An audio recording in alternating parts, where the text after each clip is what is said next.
It's been 2 weeks since the dealership crashed my Camry. I still don't have it back, but I've been dailying the 4Runner these past 2 weeks, and I decided that although what happened at the dealership with my car, I'm still gonna give the 4Runner a fair shot. So let's go over my first impressions.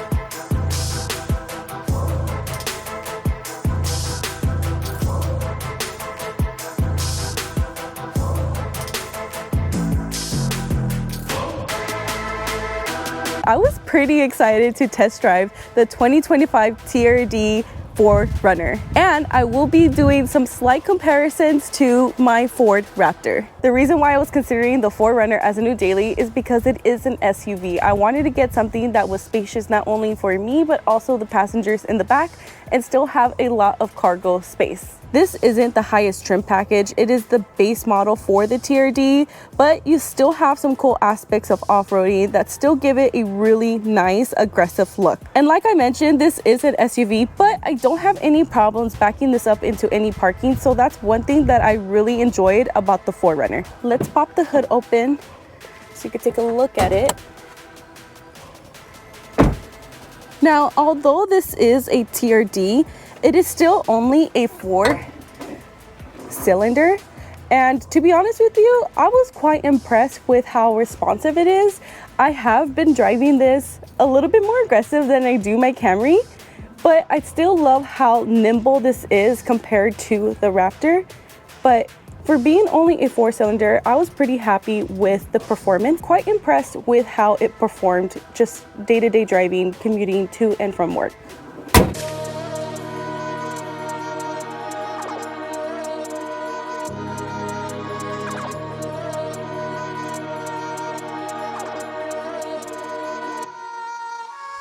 And like I mentioned, I've been driving this around for 2 weeks, and already I found a few things that just won't work for me. The 4Runner is not that tall that it requires the step.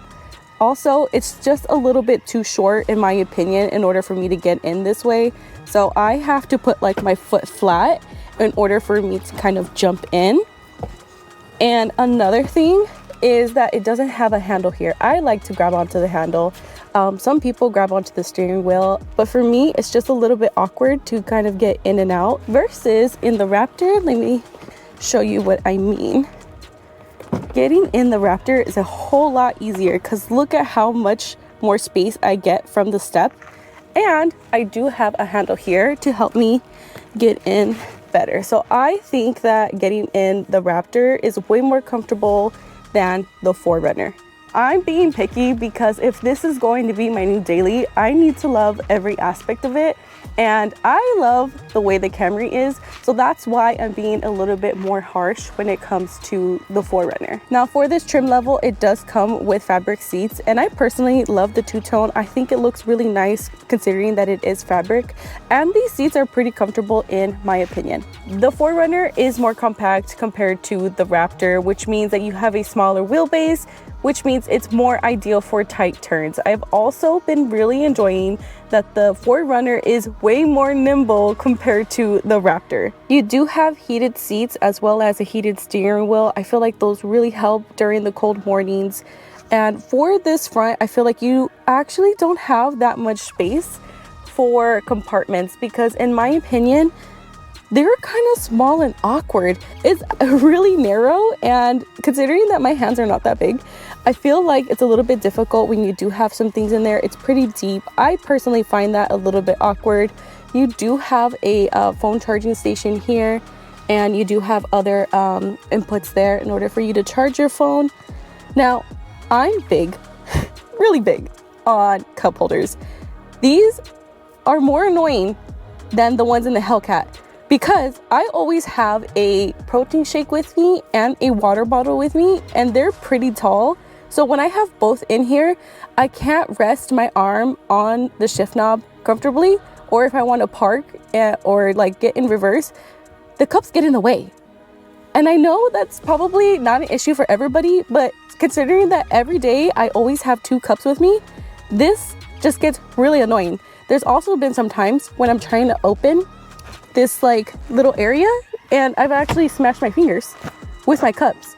Again, maybe some of you guys do not carry that many things, but considering that I'm a girl, I carry a lot of things with me, especially when I go to work. And for those reasons, the center console is not my favorite. You do have a digital screen and a digital dash.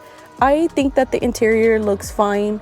In my opinion, there's nothing too special about it. Sitting in the driver's seat, it is pretty comfortable. I personally feel like there aren't as many blind spots compared to the Raptor just because it is slightly shorter, but the 4Runner is still tall enough for you to see over other cars. And I personally like that because that gives me more visibility to see kind of what's going on up ahead or even just behind me in general. One of my favorite things when it comes to Toyota's SUVs is the fact that the rear window goes down. I don't know if you noticed, but I actually have it open right now. I think the fact that it's a fishbowl in here, you couldn't tell if it's up or down, gives like a really nice breeze in here without having all that noise when you have like your windows cracked right next to you. But that is one of my favorite things when it comes to Toyotas. Overall, I do like the ergonomics in the front minus the cup holders. That gets really annoying. When it comes to the back, I've actually got a few complaints from my friends saying that this part right here is the most annoying thing getting in and out. Now, this is not as spacious as my Camry, surprisingly. I thought that this was going to be a little bit more spacious, but getting in here, see what I mean? Like, you have to have your foot almost perfectly there. I like a handle. I personally like a handle getting in and out. So this helps me personally.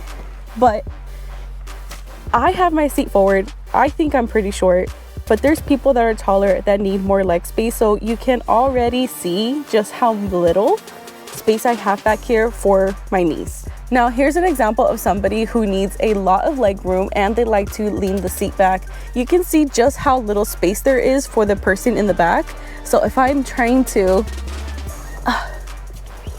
scoot over, wow, you can see my knees are already in the seat. So sitting in the back seats is really not that comfortable. So I have to take that into consideration when I'm looking for my next daily. And this is gonna have to be a no-go in my opinion. But there is something else that I really enjoy about the 4Runner, and it is the cargo space.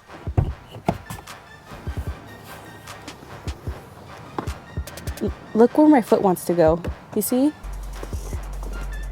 I feel like a little kid trying to hop off. Although this is a TRD trim level, it is still a base model, so it doesn't have all the bells and whistles. So something that I've already found very time consuming compared to my Camry is trying to open the hatch. Shameless plug, please like and subscribe if you're not already. And if you're new here, hi, my name is Ada. But to open the hatch, it is right here. That's it. It's manual. I'm disappointed that this isn't automatic.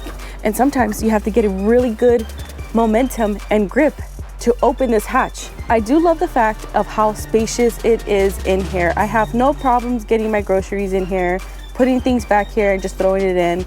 I love the cargo space in here. So I have no complaints when it comes to that.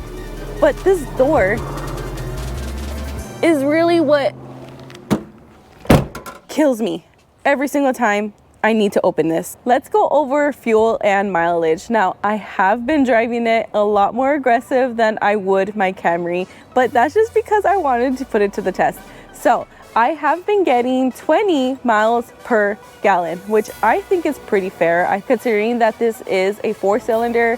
Now, if I compare that to my Raptor, it is actually 12 miles per gallon. But I think that for a daily, that's pretty reasonable. And I go to the gas station twice a week, so every 2.5 days.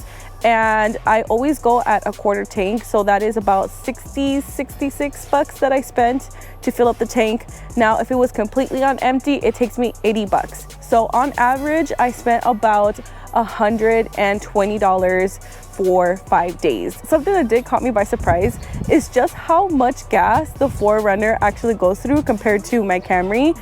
I can literally see just how much it drinks up every single trip to work. So that's something that I wanted to throw in here. Overall, I do find the 4Runner easy to drive. I love the height. I love that it has a taller ground clearance. I don't have to worry about bumps or dips. I can just go right through them, but it's also short enough to go through parking structures with no issues. And I feel like it has a really nice aggressive look straight from factory. I really wanted to love the 4Runner because when I first seen it, I fell in love with just how aggressive it looks. It has a little bit of off-roading aspect to it. So I was really anticipating it to be very comfortable, very spacious, but it turns out it disappointed me more than anything.